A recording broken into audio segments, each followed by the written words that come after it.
probably 20 years. Bring gas. Welcome to Flagrant Howls, a Minnesota Timberwolves lifestyle podcast. Alrighty then. Yeah, the Timberwolves just got outscored 70-40 in the second half. Is my math right on that? Yep. 32 plus 38 equals 70. Correct. For Oklahoma City, and 18 plus 22. Dex, maybe you can look up the math on that. Equals 70 to 40. So yeah, we'll talk about what went haywire here. Wolves down 1-0 in this best of 7 Western Conference Finals. Maybe fittingly, Bricksworth is a great place to gather with friends for home games, away games. But the word brick is the one I would emphasize for what the Wolves bench did tonight. But Bricksworth, in fact, we had an awesome unplugged event there last night in the North Loop, and a bunch of you showed up. Some people came in from out of town just for the Flagrant Howls Unplugged. So thank you guys so much. Absolute blast. Sorry the Wolves laid an egg in the second half of Game 1.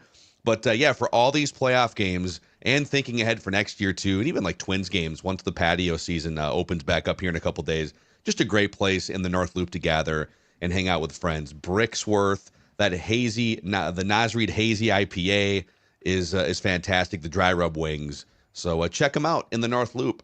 Bricksworth. Also, Judd, before we bring our guy Kyle Tighe in here as well, let's talk about stoked real quick. I don't think people are too stoked about what happened. No. But I don't know. Maybe we can cheer them up right now. Well, they you know what? They definitely should, because it's barbecue season. And ladies and gentlemen, I offer you that means it's time to stock up on Stoked Barbecue Pellets, a company based right here and operated in our great state. Stoked solid oak firewood is the perfect for your tabletop stove. Easy to use 5-inch pieces that will burn for 3+ hours. We've got a 50-count fire starter buckets. We got 4-count fire starter bags. We got the always helpful barbecue caddies. You can find Stoked products at Fratelloni's Hardware and Garden Stores, or check out StokedBBQ.com to find their deal locator, where all the other locations that you can get the products from. Stoked Barbecue Pellets. It is, I promise, going to be barbecue season. It will stop raining. It will get warmer. Better times are ahead, just like we hope that Game 2 of Wolves and Thunder is a better time for Minnesota fans. Yeah. All right, let's get Kyle in here, too. Let's just bring everyone in for this. This is a group therapy session. Kyle Tighe in the house. In fact, I'll throw it to Kyle first, and then we can kind of go around the room here for your biggest takeaways. But I'll start with my biggest takeaway. Yes, I know Anthony Edwards. He was kind of hesitant. His ankle was he twisted his ankle again.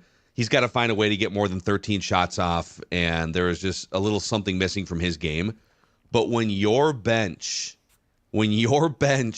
goes, this is just Naz Reid, Dante DiVincenzo, and Nickeil Alexander-Walker, they combined to go 7 for 36 from the field, including 5 for 28 from three-point range. The turnovers were bad too, so I guess if you're going through a recipe for how to get your ass kicked by the Thunder, who are just a great transition team, they feast on turnovers. You turn the ball over 17 times, and your bench lays that many bricks, creating more transition opportunities off those missed shots. Yeah, it's going to be tough. So that's my main takeaway. It'd be nice. We're a month into the playoffs. It would be nice if the bench would knock down a shot at some point. And it'd be nice if the Wolves stopped with the sloppy turnovers against the Oklahoma City Thunder. Kyle? Hey, guys. What's up, man? I think the one's just kind of stat hopping right now. I think final score means nothing. 114-88. Don't really care. Down 0-1. 0 fast break points for the Timberwolves. Thunder had 12. And then this is the big one. I think the season low for points in the paint for the Minnesota Timberwolves was 26. They had 20 tonight. Oklahoma City had 54. The Wolves took 30 more threes than OKC and hit 4 of them. I think you can pretty much say that was about as bad of an outcome as you would have imagined. That OKC defense is real. The fouling, it was fun to have a game on national TV where everyone's watching one game just to get the Bill Simmons of the world kind of chiming in. But I'm not going to really overreact, to be completely honest with you. Like, they absolutely got their ass handed to them, but I think they let go of the rope a little bit there in the third. If they're not going to make shots, they don't have a chance. I'm going to kind of bet on some positive regression for guys like Dante and Nas. I mean, Nas, when Julius was out in January and February, was like the best shooting big man in the league for a while. But not a great start. Surprised to see Jalen Clark minutes, but they have to just... Oklahoma City makes you listen to podcasts at 2x, and the Wolves do their best damage listening to pods at like 1x. They're going to have to find a way to make decisions faster because they can't do the high Julius post-ups where he navigates because they throw a double. They can't survey like he likes to. But one game. So, yeah, you lost. Bring it back on Thursday. Let's see what happens. There were definitely some adjustments, too, because the Thunder were down by 4 at the half, and the Wolves were doing some things wrong. Like, I was sort of surprised that the Wolves held a lead at that point in time. What was it? 48-44 at halftime. The Thunder definitely made some adjustments. Julius had 20 points in the first half. He didn't score a point in the third quarter. But you know what? Like, let's just come back to things that we talked about before the series started that can't happen, okay? So I do think that the bench, Nas at least, will improve. Like, that was a terrible night. But it's a game. Dante, at times, I mean, he had some great looks, but the thing that stood out to me along Kyle with points in the paint is this. And we know this, turnovers. Yeah. So OKC had 15 that resulted in 10 Wolves points. The Wolves had 19 that resulted in 31 points. And the reality is this. OKC is good enough that if you turn the ball over, they are going to score for the most part. So, like, if that doesn't get cleaned up, the series is done. So, like, you have to clean that up. I think the bench, I'm not saying it improves a ton, but I think it definitely improves. But that stat is the one that leaps off my old school notepad because it's one that we have discussed in depth, and we saw it against the Nuggets. And, you know, keep in mind, I believe the Nuggets were up by like 10. So, like, that game, again, was a game where OKC was down, and in the blink of an eye, it turns. Why? Because of OKC's ability to force turnovers, and in that case, the Nuggets' inability to contain that. So, I think that that's the thing that jumps out. The series will end quickly if you don't find a way, Phil, to clean that stat up. But I go back to the bench for a second. It's not like this was a blip in the playoffs. The bench has shot like this, or at least two of the three main bench guys have been off in almost every game so far. And so I've been sitting here like, hey, at some point it's going to click. And if and when it does, they're going to go on a crazy run. And tonight, DiVincenzo again, it's like these aren't all contested looks either. He got 12 shots off. And last year in the second round with the Knicks, you know, he's one of the hottest shooters that you've seen in the playoffs in 10 years. If he goes on a run like that, they win the series and they might win the championship. So I'm sitting here waiting for the run to come from these streaky shooters. But if it doesn't, you can't win the math battle against Oklahoma City. What's funny, Kyle brought up the transition thing. To hold Oklahoma City to, what was it, 15 points, 12 points in transition is like, that's an awesome job defensively because they average almost 30 points per game in transition, at least in the regular season. So that focus was great, and they went a stretch there where they were really clamps on SGA too. But like you can't overcome Naz Reid, Dante DiVincenzo, and Nickeil Alexander-Walker, two of the three or three of the three being absolutely terrible offensively. Like you can't overcome that playing a good team like Oklahoma City. So I would say those guys got to wake up at some point. You got to pour in some wide open shots that you've been hitting all season. And I don't know what it is.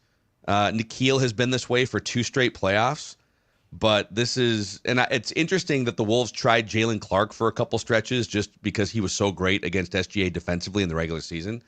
So yeah, turnovers and threes, man. Like it can't happen. Dax? Yeah, Dante and throughout this entire playoffs went back, triple, quadruple checked the math on this. They are combined 29 for 111 from 3-point attempts this postseason.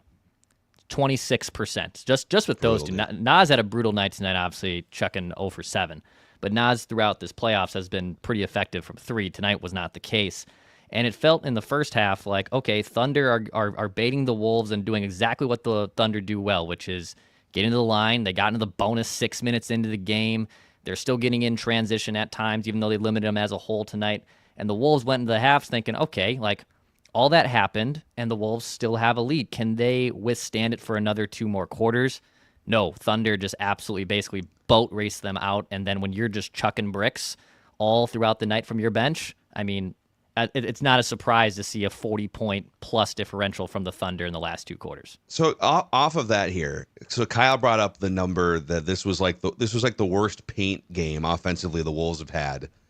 They only took 12 shots at the rim, and in most of their playoff games, they're well over 20. And the issue has been, and it was tonight too, they've had a bad shooting percentage at the rim. Well, the Thunder are the best rim protection defense in the NBA, so they do a great job of not allowing shots at the rim, but also, and that was a theme here tonight. But what the Thunder do allow is for teams to take a ton of threes and to take a ton of corner threes. They've kind of conceded that in their defensive blueprint. So do you have a problem with the Wolves taking 50 threes? Because I don't know if I do. Like, if the Thunder are going to give up wide open threes in the corner, which the Wolves had a bunch of them, I'm not saying all 50 attempts were open attempts, but I think you have to shoot those. Like, the Wolves have really good 3-point shooters who just haven't made at a high rate so far in the playoffs. Like, if they're going to give you those looks, Kyle, I'm taking them. I don't know. What do you think? Yeah, although I think there were times where it got really rushed. I also think, like, I don't really like plus minus, but I do kind of find it fascinating that Rudy was just a -2 in a game where there was a blowout. I think Finch saw his guys just probably getting – the OKC defense is so good. I mean, you're seeing people now on the timeline talk about, is that the best defense ever? Like, they hound you. And I think Finch said, my guys are just going to start shooting threes. I don't mind a diet of a lot of threes, but also I thought that this team really dominated the Lakers and dominated the Warriors by getting points in the paint. That's kind of, I mean, when you go from Carl to Julius, like you kind of become a bigger, stronger, more physical team, the thing that we fell in love with. So the fact that they took, I think 61% of their shots tonight were from 3 and 60% of OKC's shots were from the paint. I don't think that's a healthy strategy moving forward. Again, some of these guys are going to figure out their threes, but I want to throw it to Judd because, again, I'm always happy to do these pods with the 3 of you. The Nas stuff, we love him. And he's the best developmental story in Timberwolves franchise history, and he was undrafted, and he's a fan favorite, 2 words. And it's not fair to compare him to this guy, but there's like some Sam Darnold going on in this playoff run with him. And not a lot of teams have cap space this summer, and I think the Wolves are going to do everything they can to keep him. But, man, you can't be 1 for 11. Like, Dante, I don't know if he'll ever figure it out in this series. He's been struggling, but Nas is the guy that you point to and say, Dante is a good bench player, Nikhil's a good bench player, but Nas, you're like a starter. You want to start. Yep. And if you're going to give him 1 for 11 against a team that Dane Moore did a really good series preview with a guy from OKC, Naz Reid historically has his highest scoring outputs against OKC. He averages like 24, 11, and 3. To get what you got from Nas tonight is just a killer, especially if Finch is going to pull Rudy early. Like, your bigs are then going to have to be Julius and Nas, and I think Nas is the one guy you got to be like, hey, man, you have to give us more on quick catch-and-shoot threes or just getting to the bucket. Yeah, and I'm going to guess that he's going to come back with a strong game, too. Like, I don't think – I mean, Phil's right. Dante and Na have struggled, unfortunately, but it's just true of all 3 series now. But I think Nas is going to come back fine. Like his shot wouldn't go, but I don't – he has not been part of the problematic shooting of the threes, I don't think, throughout the course of the playoffs. If this continues, it's a problem, partially because it's going to cost him big time. But this felt like a bad game for him. I don't know that I would it's hard because I know that the commenters are very upset. And I get it, you guys. I get it. You're pissed off, okay? But it's a little bit difficult because it's game 1. And there's going to be adjustments. And despite the comments, I don't think that Chris Finch sucks. I don't think that he's a moron. I think he's a pretty good coach. You wouldn't. I mean, Mike Malone's available for game 2. You wouldn't fire Chris Finch going into game 2 to would you wait till they come back home or? Well, probably not. I'd probably fight. Well, if you lose game 2 and then maybe you pull the Chris plug, can drive home. But anyway, I think Naz is going to be fine. I think the Wolves are going to come back and play a better game. The reality is this OKC team is really damn good, Kyle.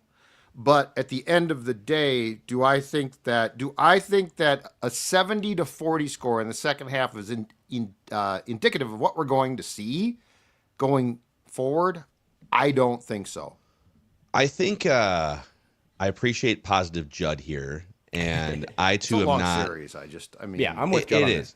It is, and I think there's a good chance that the Wolves come back and they win game 2, and boom, they steal home court, and now it's on.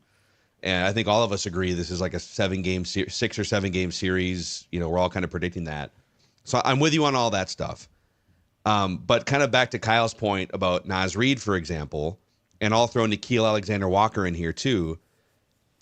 I'm a little worried on behalf of the Timberwolves that you have some guys that are just playoff underperformers, because that is a thing as pressure ramps up, scouting ramps up, heart rate ramps up.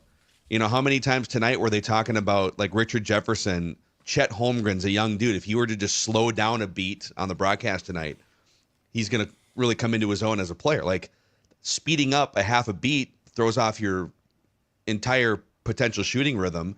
Nickeil Alexander-Walker in his playoff career is a 31% three-point shooter. And since the beginning of that Dallas game, he's shooting game 1 Dallas Western Conference Finals last year. He's shooting 25% from 3. Is that a small sample size of kind of a streaky shooter, and we're just catching him, you know, those 5 games against Dallas, so it's been 6 to 16 game sample size, just catching him in a bad sample size? Or is Nickeil Alexander-Walker not a good playoff player? Does Naz Reid have a little Karl Anthony Towns in him where his regular season performance takes a dip in the playoffs? I think those are legitimate questions the further we go in here. And DiVincenzo wildly streaky. Like if you could get any baseline performance from him that you could rely on, I think those are fair questions. They've also been dealing with those problems throughout the first 2 series, and this is only the 3rd game they've lost in the last month of playoffs. So I don't want to overreact either, but I do think there are fair questions to be asked about those 3 guys and their lack of contributions off the bench in these 3 playoff series so far. You said one thing that we got to clean up because it was a mistake by Phil. If you started the second half of that game listening to Doris Burke and Richard Jefferson, you made a giant mistake. I know tech is hard sometimes, but you need to stop the game and sync it up with the iHeartRadio app to listen to Jim Pete and Alan Horton, because I cannot do any more of Doris Burke praising what Shai was doing. I don't know if you want to talk about officiating. They did not lose that game because of officiating. I'd like to talk about Shai, actually. But I can't. When Shai fell down against Jaden, I think it was his 5th foul, and got the and one, and Doris Burke just glazed him up and down. This series is going to be tough enough because that team that they're playing has 14 losses, and they're really good. And that's tough to swallow. First in the West, like they're a really, really good basketball team. But I don't need Doris to lie to my face when I'm watching basketball. So if you haven't done it yet, pause the game, go listen to Jim and Alan, and then that'll make it a little easier. In fact, okay, let's do the SGA conversation here in a moment. Let's take a deep breath before we do that, though. You know, this is why we have our friends at Rula, Dex, who are here to, whether it's things going on in your life or it's a basketball team that's kind of driving you crazy tonight. Our friends at Rula are here to help us out. Yeah, Minnesota sports, sometimes you guys need us for therapy, and we also as human beings just need therapy overall. Therapy is something that benefited me, and at Rula, they're on a mission to make professional and easy licensed mental health care affordable. They take most major insurance plans, and the average copay is just $15 per person, and thousands have trusted Rula to support them. So you can support this show too by going to rula.com/howls. That's rula.com/howls, and take the first step towards better mental health today. And you deserve quality care from someone who cares, and that is Rula. Also, Judd, on Neos Elite Performance is helping to power Flagrant Howls here during this playoff run. Yep. In fact, if you were at one time a hoopster, like you played basketball all the time, and now guess what? You hurt, you can't play hoops. My friends at Neos Elite Performance are going to get you back on your feet. They're going to get you back on the court. Their cutting-edge regenerative medicine and cellular IV therapy is designed to get you going again without invasive procedures. It's also white glove service, which means that Neos is going to come to you. No trips to the doctors or the hospital. They're going to come to you, and they're going to take care of that pain, restore function, and get you back to doing what you love. And if you mention our flagship show, Purple Daily, you're going to get $500 off a cellular IV therapy treatment. No surgery, no downtime, just results. Get back in the games that you love. NeosElite.com, Neos Elite.com. So, SGA, I don't necessarily blame him for his style of play because obviously it works. He baits players into marginal contact, and then the officials get duped into calling it a foul, and then he racks up extra points because he's led the league in free throw makes per game the last 2 years implementing this strategy, and he's going to win the MVP. So, like, if you're him, that style of play is putting tens of millions of dollars in his pocket every single year. It's going to get him an MVP award. It might even get him a trip to the NBA Finals and maybe a championship. What I don't understand is all throughout these playoffs, officials have let teams play for the most part. Like, it's been physical. Every series has been physical. There's a lot more leeway being given to players to just absorb contact. And the only player that continues to be officiated differently, it feels like, than the rest of the league is Shai Gilgeous-Alexander. Some of these plays where he's going in, there was someone slowed it down I saw on Twitter, and he's going through traffic. There's like 4 Timberwolves, all of them backing off of him as he goes in the lane. And his mouth is open, yelling for a foul before anyone's touching him. He's hunting for this every single play. How are these officials falling for this still? You know exactly what he's doing. And I'm with Kyle. It's not the reason why you lost.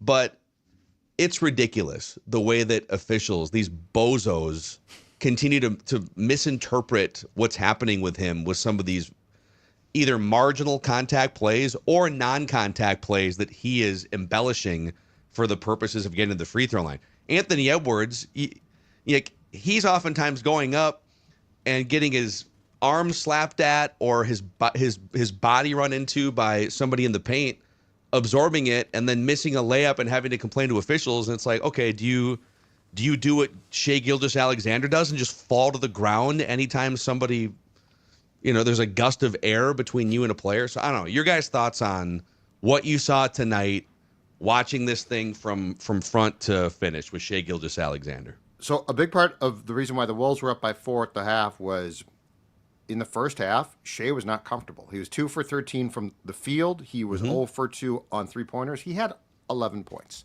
And then in the second half, lo and behold, he got comfortable. I've got the fix. When he introduces contact almost constantly and inevitably gets that called. So here's what you got to do. You got to expand your bench a bit. And the second he introduces contact, you're going to get called. You got to make him pay for it. You don't back off of him. This is a playoff series. You've got to punish him. He's a slight guy.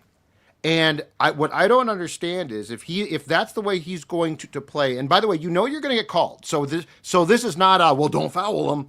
You're being called for this. When he does this, you got to punish him. You've got to lay him out on the floor consistently because it's going to take a toll. Like the second half, he's just allowed to sort of skate around and he picks up fouls. There's no punishment. There's no ramification. We're talking about this is not January. This is May. It's playoff time. And if nothing else, if he's going to pull that, which he can do, I want the officials to call a foul of a guy who has to pick himself up off the court and it hurts. Not he loves to sort of slide around and then he comes up with all of these, like he'll fall and shoot and actually makes the shots. They're pretty nice shots. But I think the key is you probably have to expand your bench a bit because you don't want guys to foul out. but he has to physically pay for his style of play. And tonight in the second half, the Timberwolves did not make him pay at all. I want him to hurt after every game. I would imagine I think Phil hit it on the head, right? Like, it's not so much the whistle Shai gets just in a vacuum. I watched Knicks Celtics 2 nights ago, and Josh Hart was bleeding from the face. Like, it looked like a TLC match. And then this is just totally different. It has to feel like, if you're the Wolves, like driving in Germany on the Autobahn, and then there's just random speed traps. Like, there's just like, this mile, your speed limit's 35 miles an hour, because they don't get the same whistle. Like, when Jaden picked up his fifth and Shai like totally fell down and kind of spun it on the rim, that was whatever. The one I think on his fourth foul, when he pushed off on Jaden and then kind of hit that little fadeaway, Richard Jefferson tried his best before Doris interrupted him to be like, I have no idea where that was from. When Shai tripped and fell down going into the paint, and Finch had to, again, Chris Finch just has to challenge once or twice a game because they don't really get a good whistle. He's like 11 for 12 now in challenges. It's just, that's not why they lost. And I actually think, to their credit, they did a really good job of just fighting through it. But that is a dynamic where, I mean, I think Shai took as many free throws as the Wolves starting five. They took about the same as a team, but if he's going to get that type of whistle and then Ant's going to have to face that type of physicality, I don't know how you don't at some point mentally break going up against that kind of two-sided whistle. I mean, to Judd's point, which is it's a very like kind of 80s, 90s NBA take, which I love, and kind of a hockey take. I don't disagree with it. Listen, like, I thought the Wolves did a great job kind of avoiding the contact. And I would say on at least, so he went to the line 14 free throw attempts. More than half of those were very ticky-tack, like regular season type calls or just missed calls altogether. So if he's going to get to the line and shoot 14 free throws, and you did a great job avoiding contact, and the refs just get duped into it or just have no idea how to officiate it, you might as well get your money's worth for those 14 fouls. So he hesitates going in. And by the way, you expanded your bench anyways tonight. You were willing to play Jalen Clark. Maybe they're willing to play Terrence Shannon Jr. at some point, who was great in the 2 wins over OKC. All right, hey, Jalen, you're going to play 8 minutes tonight. Go get your money's worth 4 times. And then clear the way for, the 8 rotation players to have a better chance to do their jobs. It's just the way he's officiated. Again, it's not, you got smoked in the second half because you couldn't hit a shot and you let those guys get up and down. But it's pretty absurd that he's able to essentially stop a Wolves run by just contorting his body in the paint and tricking an official 4 different times. It's so stupid. I want to defend the sports stat here quick before Dex goes, because I know that there are a ton, 8:41 out on the West Coast, so there's still a ton of OKC fans that get to stay up before bedtime listening to this. But Judd is not calling for them to hurt Shai, but there is a playoff basketball, if you've watched any of those Eastern Conference games, like what Knicks Celtics was in terms of physicality. Like, I do think they need to make Shai feel him a little more, because when you watch how Dort or Cason Wallace defends Ant, I mean, they are physically into him. So if Shai's going to get to the line, I mean, we should highlight he was 10 for 27 from the field. And like Judd said, he was 2 for 13 at half, but he had 11 points because he had 7 made free throws, which is more than anyone on the Wolves made. Andale had made 5. So they're going to have to probably use some bodies. I do like the idea of picking up some fouls, but I also don't want to just like use all my guys to get a bunch of fouls and put the Thunder in the penalty. But if you're asking me, by the way, Jalen Clark or Terrence Shannon Jr., Phil, I think Terrence Shannon Jr. should get all those minutes, because I think Jalen Clark can defend. I don't really, not concerned about that. Jaden did an awesome job on him. I need people that will punch back, and I think Terrence Shannon Jr. is just dying to get in transition. A team that scored 0 points, fast break points. Terrence Shannon Jr. will make sure that doesn't happen again. So it's going to be on Finchy to see if he wants to experiment or lean even harder into 8 starters.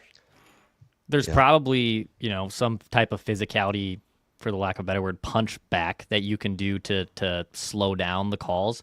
I look at this as he's going to get them.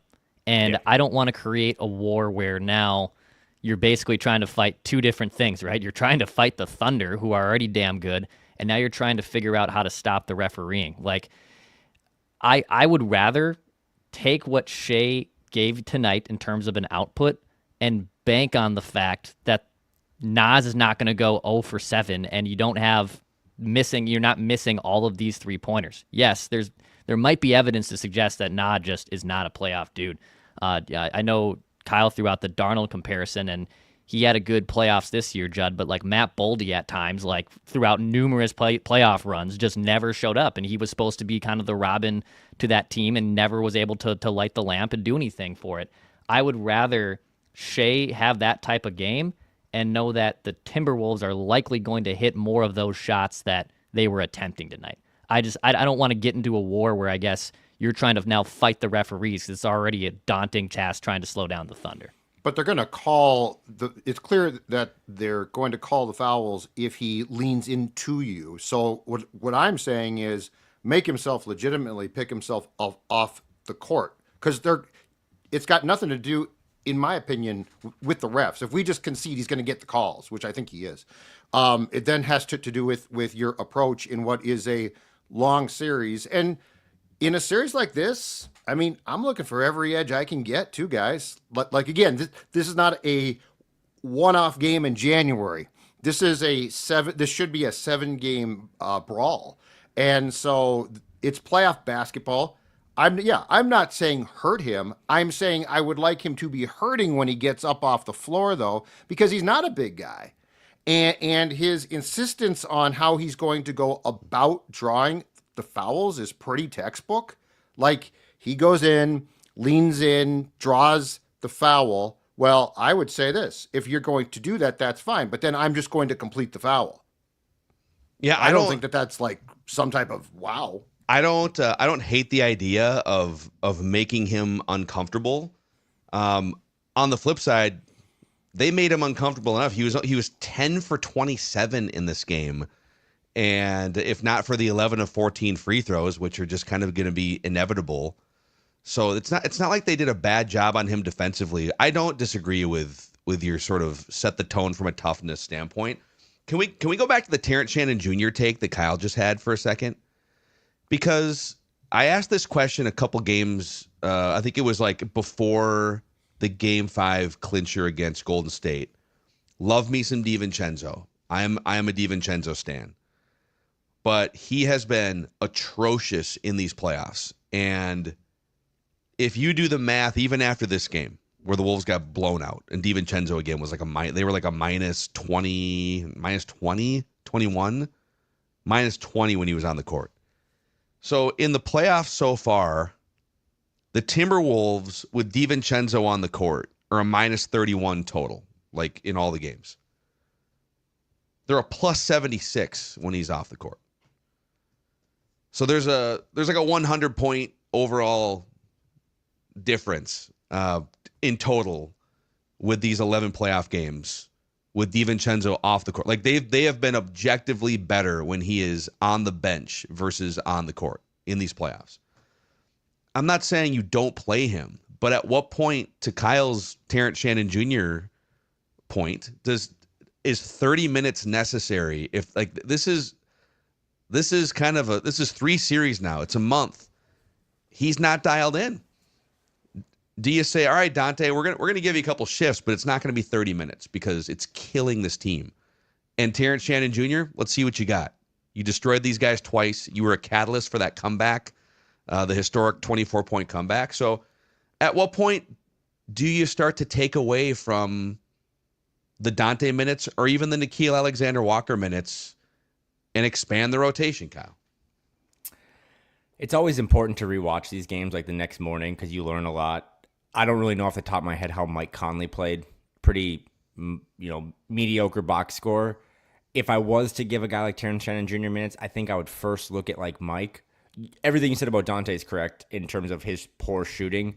But I still think his quick trigger, I know he didn't like have maybe record a block, but I think he gives you like a little weird rim protection, a little good defense. So it sucks that he's shooting as poorly as he is. Last year with the Knicks, I think he benefited from not having to play on ball so much because when they take Mike out, and the Dillingham thing is like a next year thing, it's really like Dante or Nickeil to bring the ball up. And I just don't know if Finch trusts Nickeil because he gets sped up when he's pressured full court. Yes. So they make Dante bring it up a lot, and that just kind of puts Dante in a different role. So I think their best chance is to just cross their fingers, maybe with Dante specifically, that he's going to shoot himself out of it. But I really do think Terrence Shannon Jr. is like a lever I would pull. And it's no disrespect to Jalen Clark, who I think, to Dex's point, like maybe Nickeil, the postseason runs for the Wolves just haven't been great for Nickeil.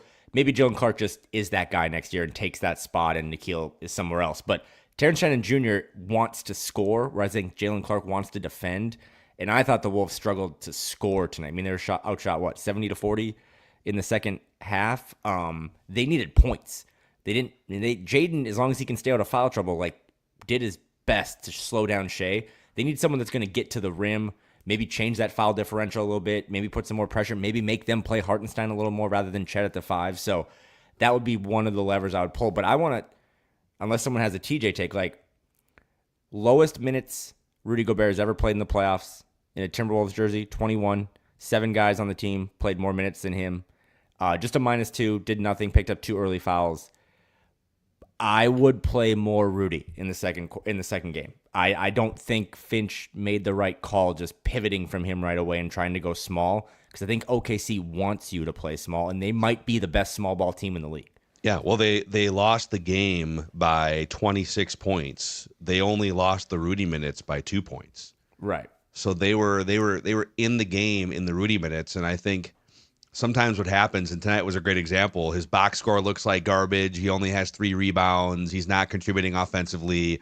He has 2 kind of classic awkward Rudy plays early on.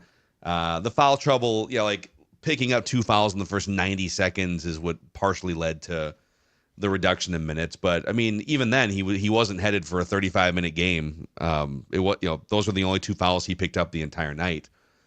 But he just prevents so many things. He makes players think twice. He makes those little mid-range shots that SGA feasts on a little harder. Just has to put a little bit different arc on those. So yeah, it doesn't feel like a series where Naz Reid, Dante DiVincenzo, and Nickeil Alexander-Walker need to be blowing Rudy Gobert's minutes out of the water if they're not making shots. It'd be one thing if those guys were pouring in threes, but to some extent, you do have to match the defensive chess match here too. And Rudy Gobert is the centerpiece of your defensive strategy. So I don't disagree with that. What's the theory on why? Like, I get the quick pull because he did pick up the 2 fouls, but at the end of the day, why don't we think that he played more tonight? Ultimately? My guess is because it was third quarter and they fell down, but it was like a 17-2 run, and now you're down by 8, 9, 10 points, 12 points going into the fourth quarter. And Finch thought, rightfully so too, we need offense. We literally need guys to be making shots here. And also Oklahoma City was giving the Wolves a lot of leeway outside the arc to shoot open threes. And I think Finch thought that the threes were going to start pouring in if he just played a little smaller and a little stretchier with his lineups. And obviously the threes did not pour in. So it just feels like, yes, there's no question that you did need in the second half offense, but you also need stops, and your chances to get the stops with Gobert are eminently improved. So it does seem a little bit odd. And I will say, in scoring 70 points in the last 2 quarters, the Thunder seemed really comfortable. Like, their game looked really comfortable. They did not, the first 2 quarters, they did not look dialed in. They looked like they were uncomfortable, and it seemed like it wasn't that great a game to watch, but it was effective. And then at halftime, the Wolves lead by 4, Kyle. But it really felt like in the second half, whatever the Wolves' strategy was or theory, it seemed like it put the Thunder into a really good headspace, and that made them look incredibly comfortable. And I do not think that the final score is indicative of the entire game. The second half was a gong show. It was terrible. Yeah. The first half, I think when you do go back and watch it, Kyle, you're going to see that the first half was sort of what you want in some ways. Yeah, and I think that, they did have 7 turnovers, I think, in the first quarter, but then I think they only had 3 in the second quarter, and they finished really poorly that last minute. There was like a turnover or Julius foul. But they have to they can't give live ball turnovers and let OKC get out and run. Right. Again, those point paints, those transition points. I was just looking, Phil, they answered our question from earlier about shooting threes. Teams are now 2-18 this season when attempting 45 or more threes against the Oklahoma City Thunder. That's a 10% winning percentage. But the other one here that I know that sounds really bad, but this would be, I think, a little more Rudy, maybe a Terrence Shannon Jr. lever. But if you're trying to find optimism, because I love this stuff, the tracking that the NBA has now, this is courtesy of Tim Bontemps. Shooting on open three-pointers in Game 1, Minnesota was 11 for 39. OKC was 10 for 16. The big one that stands out to me, 39. They generated 39 what the NBA would deem open threes. That's and insane. They made 11 of them. If I would be comfortable dying on that hill. Like, if Me that's too. how you go out, that's how you go out. And again, long series. I said Wolves in 6. Like, we'll see what happens. But you generated 39 open threes against what a lot of people tonight are saying might be one of the best defenses ever. Yeah, that's what it felt like, too. It felt like they shot 50 threes, and it didn't feel like they were forcing a bunch of contested threes.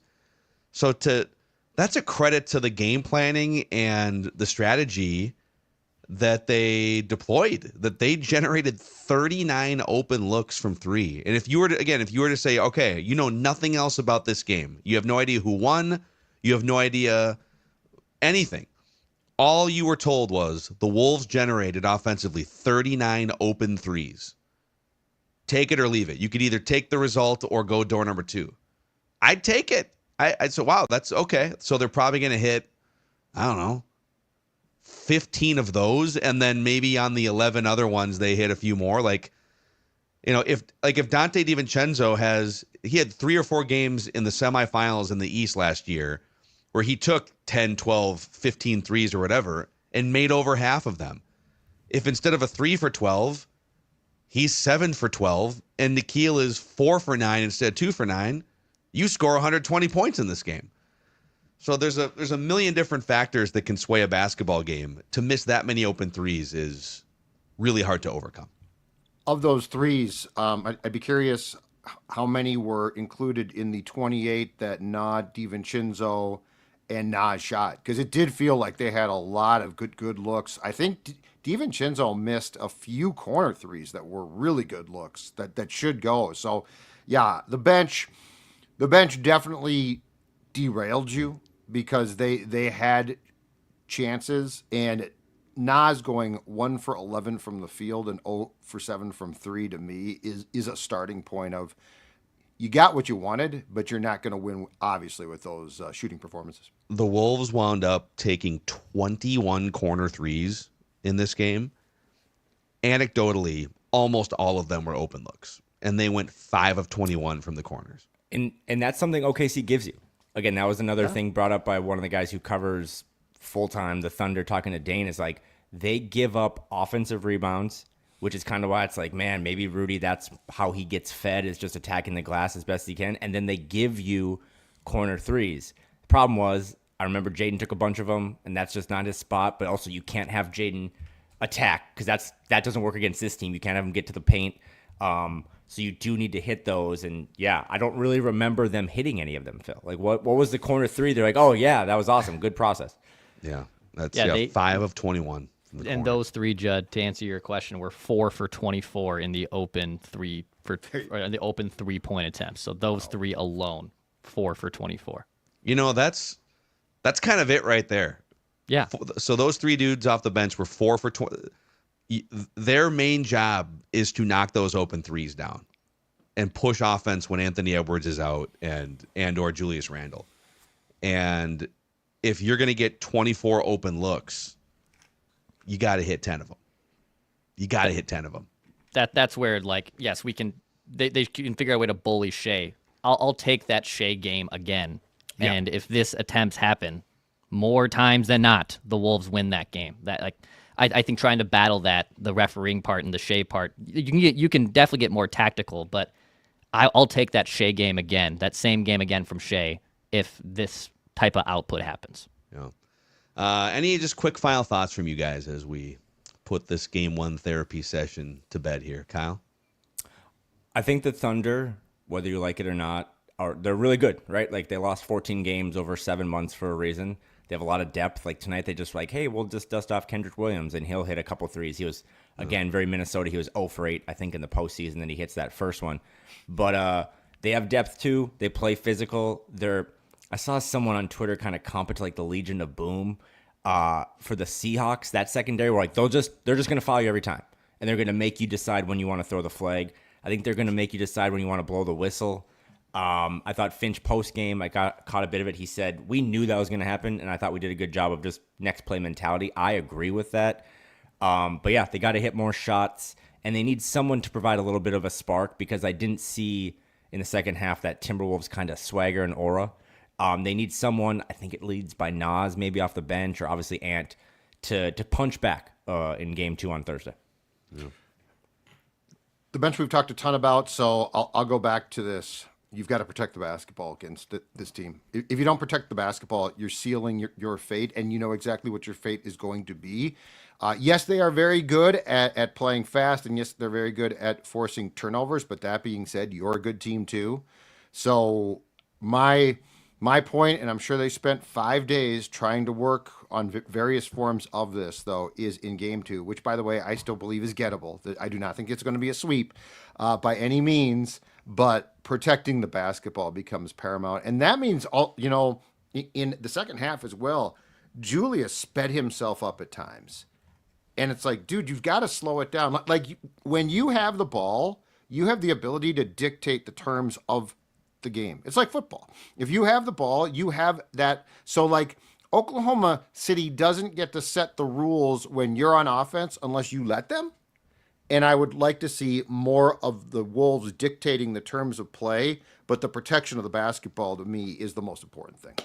Yeah, the ankle was probably a thing for Ant tonight, but just 13 field goal attempts and a minus 23, 4 turnovers, more turnovers again. He racked up some fouls. I mean, Shai is Shai. We know we basically detailed it in the 45 minutes here. Wolves need their superstar to start shooting more shots and hitting those shots. Like that's also a big thing here. Yeah, I think. Yeah, we've done enough on the bench. Oh, my bad, Phil. Jaden just got called for a 7th foul. My bad. I'll be honest. Now it's 8 fouls. You 9 just went around and fouls. bumped your desk. Yeah, sorry about that. Like, That startled me. That significantly startled me. Me too. like that. Shade of the line for 2. I think Anthony Edwards, it's hard to envision the Wolves winning this series if he's grinding to get to 20 points a game. Like he's probably going to have to put up a 40 spot or like a 38, a 40, or a 38 and a 42 in a couple games in this series. And its offense has been kind of a grind for him. Again, you see, okay, the Warriors play really good defense. They're hard to score 100 against. Same for Oklahoma City, but he's going to have to get to a different level than what he's been at since that Maverick series in the Western Conference Finals last year. And that level is not 18 points on 13 shots in 37 minutes. So however it happens, unless he is a monster playmaker and his lack of offensive aggression is opening up all these opportunities for teammates, and you might argue that, yeah, he probably, instead of having 3 assists, would have had 9 if his teammates are knocking down open shots, and I can listen to that too. But like, he needs to be closer to 30-plus points a game in this series, I think, if they're going to win it. I will say, again, assists are a funny stat because I can make a great pass, but if you miss the shot, like I don't get the stat. But the Wolves played 11 playoff games in this run, and they're 0-3 when Ant has 3 or less assists. Tonight he had 3. He had 0, I believe, in the Game 1 loss to the Warriors. He had 2 in the Game 2 loss to the Lakers. And they're 8-0 when Ant has 4 more assists. So I'm with you. If he scores 20 points in any more of these games, you don't need to look at the box score. They lost that game. But I think the scoring, if you're doing chicken or egg, which I still don't know the answer to, I think the scoring comes after the playmaking. If he can get other guys involved and get them in a rhythm and they need to hit their shots, that lane is going to open up because they're going to have to sag out on Nas and on Dante Moore, and that'll get him clear lanes to the basket. So if he can find more ways to, he had that one crazy kind of snake through, find Mike in the corner or in the slot for that 3. He's going to need to do more of that because I think that will open up his ability to score. Yeah. A shout out to all the Oklahoma City Thunder fans who've helped boost our numbers here tonight on Flagrant Howls. You guys are the best. Hate watching us. just trolling us.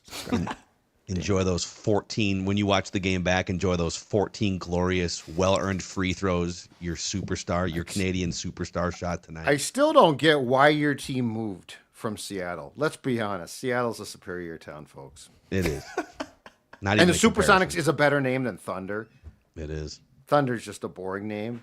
This, Kevin Durant, first team, Sean Kemp, the glove, Gary Payton, George Karl coaching, and now you're in Oklahoma City. That's right. How is it going to feel when and if you win a championship that everyone's going to wish it was the Seattle Supersonics? I already do. I'd be Sit cheering with for that. the Supersonics in this series.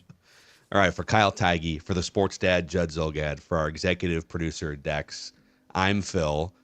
Deep breaths. Game 2 coming up in a couple nights, and Flagrant Howls will be live after every single one of these postseason games, either with a therapy session or some celebration here. This is a Timberwolves lifestyle podcast. See you guys.